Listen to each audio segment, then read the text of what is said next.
എന്നും ജനങ്ങളുടെ ഇടയിൽ ജീവിച്ച ജനപ്രിയ നേതാവ് ഉമ്മൻചാണ്ടി വിടവാങ്ങുമ്പോൾ രാഷ്ട്രീയത്തിൽ അദ്ദേഹത്തിന് മാത്രം അവകാശപ്പെടാവുന്ന നേട്ടങ്ങളും ഏറെയാണ്. ജനസമ്പർക്ക പരിപാടിയിലൂടെ ജനങ്ങളുടെ ഹൃദയസ്പന്ദനമറിഞ്ഞ നേതാവായിരുന്നു ഉമ്മൻചാണ്ടി. തൻ്റെ 70-ാം വയസ്സിൽ പ്രായത്തിൻ്റെ അവശതകൾ മറന്ന് ഊണും ഉറക്കവും ത്യജിച്ച് ആയിരങ്ങൾക്ക് വേണ്ടി നിലകൊണ്ട നീണ്ട മണിക്കൂറുകൾ. ഉദ്യോഗസ്ഥർ പോലും അമ്പരന്ന് നിന്ന ജനസമ്പർക്ക പരിപാടി ഉമ്മൻചാണ്ടിയെ ജനകീയനാക്കി. രാജ്യത്താദ്യമായി 1969 തമിഴ്നാട്ടിലാണ് ജനസമ്പർക്ക പരിപാടിയുടെ തുടക്കം. ജില്ലാ ഭരണകൂടത്തിന്റെ നേതൃത്വത്തിൽ ജനങ്ങളുടെ പ്രയാസങ്ങൾക്ക് അറുതി വരുത്തുകയായിരുന്നു ലക്ഷ്യം. എന്നാൽ കേരളത്തിലുള്ളവർക്ക് ജനസമ്പർക്ക പരിപാടി മനസ്സിലായത് 2012-ലാണ്.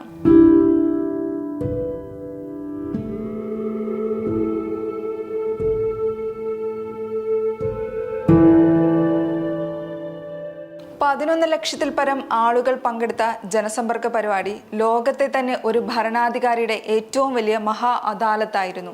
2011 മുതൽ 3 വർഷം 3 ഘട്ടങ്ങളിലായി നടത്തിയ ജനസമ്പർക്ക പരിപാടികൾ ദിവസങ്ങളോളം തന്നെ കാണാനെത്തിയ ജനങ്ങൾക്ക് വേണ്ടി 12 മുതൽ 19 മണിക്കൂർ വരെ ഉമ്മൻചാണ്ടി ഒറ്റ നിൽപ്പാണ് നിന്നത്. ശാരീരിക ബുദ്ധിമുട്ടുകളൊന്നും കൂസാതെയായിരുന്നു വിശ്രമമൊട്ടുമില്ലാതെ അദ്ദേഹത്തിൻ്റെ ഇടപെടൽ നടന്നത്. സമയം വൈകിട്ടും തന്നെ കാണാനെത്തിയവരുടെ നിവേദനങ്ങളെ സ്വീകരിച്ച് അവരോട് സംസാരിച്ച ശേഷം മാത്രമാണ് ഉമ്മൻചാണ്ടി മടങ്ങിയത്.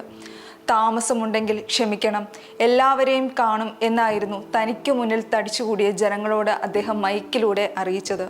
സ്വന്തം ആരോഗ്യം പോലും അവഗണിച്ചുകൊണ്ടുള്ള അദ്ദേഹത്തിൻ്റെ നിശ്ചയദാർഢ്യത്തിന് മുന്നിൽ പാർട്ടി രാഷ്ട്രീയ ഭേദമെന്നെ പൊതുജനം കൈയടിച്ചു. മാധ്യമ റിപ്പോർട്ടുകൾ നിറഞ്ഞു. കടുപ്പമേറിയ സെക്ഷനുകളിൽ ഓട്സും മോരും മാത്രമായിരുന്നു അദ്ദേഹത്തിന് ഭക്ഷണം. ജില്ലകൾ തോറും യാത്ര ചെയ്ത് അദ്ദേഹം ജനങ്ങളെ നേരിട്ട് കണ്ടു. പരിഹാരം കാണാൻ സാധിക്കുന്ന വിഷയങ്ങൾക്ക് അവിടെ തന്നെ പരിഹാരമുണ്ടാക്കി. കിടപ്പ് രോഗികൾ പോലും ആംബുലൻസ് സേവനത്തിൽ എത്തിച്ചേർന്ന കാഴ്ച ഹൃദയസ്പർശിയായി. അവർക്ക് യാതൊരുവിധ പ്രയാസവും ഉണ്ടാകരുതെന്ന് അദ്ദേഹത്തിന് നിർബന്ധമായിരുന്നു. ജനസമ്പർക്ക പരിപാടിയുടെ വേദികളിൽ അവർക്കായി സുസജ്ജമായ പവലിയനുകൾ പ്രത്യേകം ഒരുങ്ങി. എന്നാൽ സജ്ജീകരിച്ച വേദികളിൽ മാത്രം നിറയുന്നതായിരുന്നില്ല ആൾക്കൂട്ടം. റോഡുകളും വഴിയോരങ്ങളും വെയിലും ചൂടും വകവയ്ക്കാതെ ആളുകൾ അപേക്ഷകളുമായി കാത്തുനിന്നത് ഉമ്മൻചാണ്ടി എന്ന നേതാവിൽ അടിയുറച്ച വിശ്വാസമായിരുന്നു. അങ്ങനെയാണ് 2013-ലെ UNDPയുടെ യുണൈറ്റഡ് നേഷൻ പബ്ലിക് സർവീസ് പുരസ്കാരം ഉമ്മൻചാണ്ടിയെ തേടിയെത്തിയത്. 2012-ൽ കോഴിക്കോട് തുടക്കം കുറിച്ച ജനസമ്പർക്ക പരിപാടിയിലൂടെ ചുവപ്പ് നാടിയിൽ കുടുങ്ങിക്കിടക്കുന്ന നിരവധി ജീവിതങ്ങൾക്ക് ആശ്വാസമേകാൻ കേരളത്തിന്റെ മുഖ്യമന്ത്രിക്ക് സാധിച്ചു.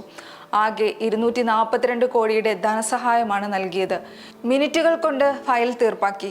ഉദ്യോഗസ്ഥരെ പഴിക്കലല്ല, മറിച്ച് അവർക്കൊപ്പം നിന്ന് ജനങ്ങളുടെ പ്രശ്നങ്ങൾ പരിഹരിക്കണമെന്ന പ്രഖ്യാപനമായിരുന്നു ഈ ജനസമ്പർക്ക പരിപാടി. മുഖ്യമന്ത്രിയോട് ചോദിക്കാമെന്ന EK നയനാരുടെ ഫോണിൻ പരിപാടിക്ക് ശേഷം ജനങ്ങൾ മുഖ്യമന്ത്രിയോട് നേരിട്ട് സംവദിച്ചത് അവരുടെ ആകുലതയും പ്രശ്നങ്ങളും തുറന്നു പറഞ്ഞതും ഉമ്മൻചാണ്ടി നേതൃത്വം നൽകിയ ഈ പരിപാടിയിലൂടെയായിരുന്നു.